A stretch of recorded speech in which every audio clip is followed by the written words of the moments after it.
Hello there.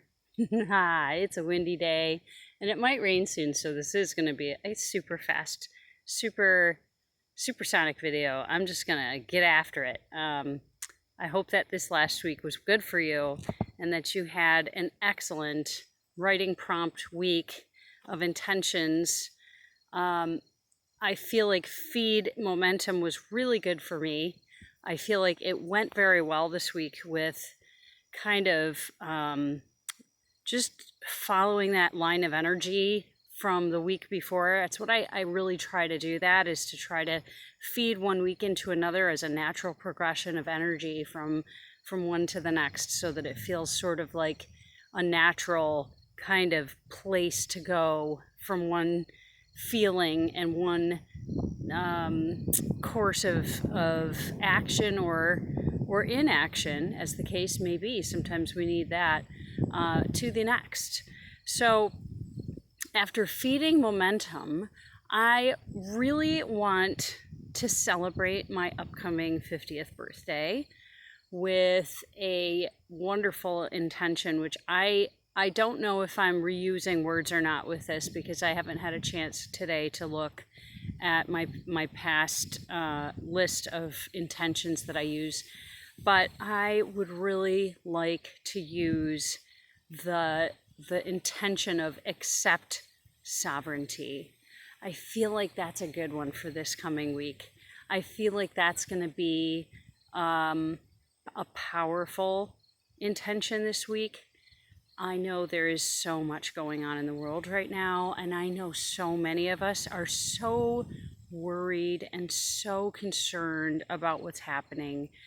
And I want everybody to start thinking in terms of not what is somebody else in the world going to do about this, but what am I going to do? How do I feel?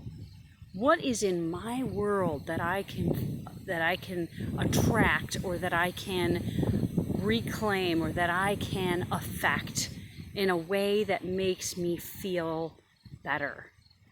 Action is often a thing that makes us feel better in times of trouble or things that make us feel worried, but sometimes it's also about taking a moment to just reflect. And that's what this reflection is meant to do for us.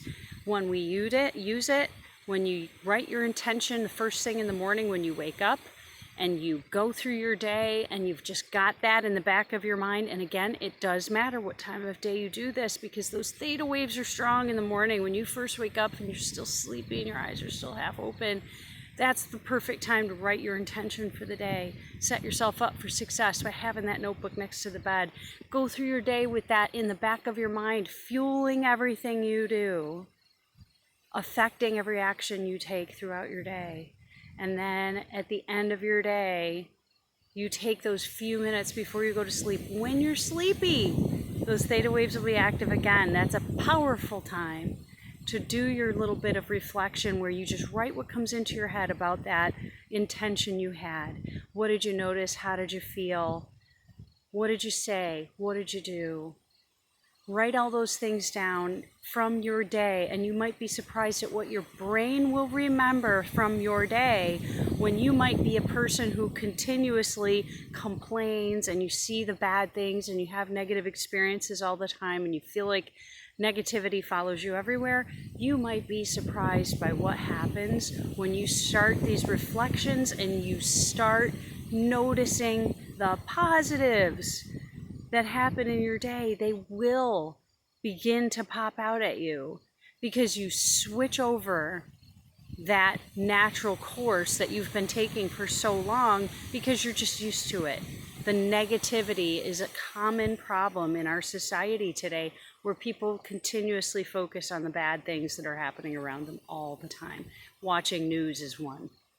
It just feeds you that stream of negativity all the time, ignoring the fact that most people are actually not in danger most of the day. Most people are not experiencing tragedy most of the time. We all experience tragedy at some point, few of us experience tragedy every minute of every day all the time. 24-hour news cycle wants you to believe that 24/7 there is tragedy, and there is, but it's not happening to you, and it's not happening to people you care about 24/7 all the time. And even if you're experiencing trauma and tragedy right now, it's not going to last forever.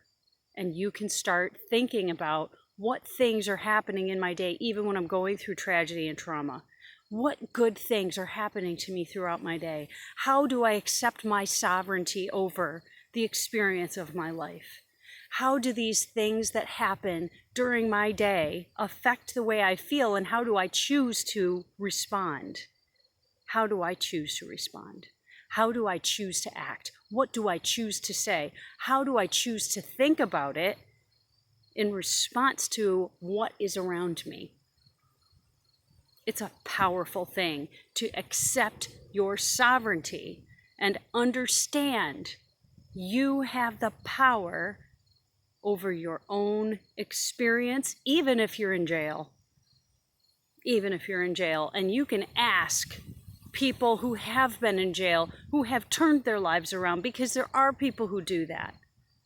People who have been tortured, people who have been imprisoned, people who have been kidnapped, people who have been abused. I myself have been through tons and tons of things in my life that were very traumatizing, and I am turning my life around in a new direction all the time. It's a constant work in progress, and it gets better every day. If I can do it, you can do it too. Every one of us can do it. We can all overcome what is happening in our world if every single one of us accepts our sovereignty and chooses to notice the good things happening in our day. So I challenge you to accept your sovereignty this week. I challenge you to do that. Join me this week for my birth week, turning 50 this week. It's the first half of my life where I'm shutting the door on it and saying goodbye to the first half of my life, and the second half of my life, I am walking into it wide open, eyes wide open. So I hope you'll come with me this week, and let's do some reflecting and intending together. Let's be sovereign. Let's do our part to raise up everybody around us so that we all understand we have power over our circumstances and we can change the world. I look forward to seeing you next Saturday, everybody. Have a fantastic week.